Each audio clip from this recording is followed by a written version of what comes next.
જય ભારત મિત્રો, આજે વાત કરવી છે દારૂ વગેરે કેફી દ્રવ્યો વિશે।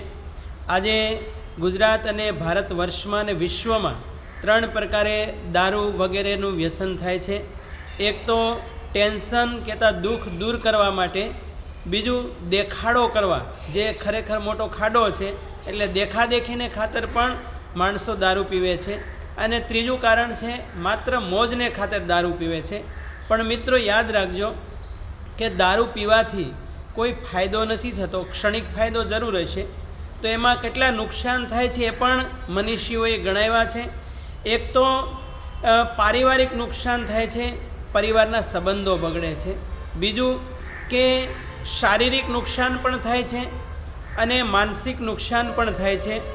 અને જે છેલ્લું કારણ છે, મને એમ લાગે છે કે ધર્મ જગતમાં જે દારૂ વગેરે વ્યસનોનો નિષેધ કરવામાં આવ્યો છે, એનું એક જ કારણ છે કે માણસ પોતાની અવેરનેસ અને પરમ તત્વની અવેરનેસ એ બેને ભૂલી જાય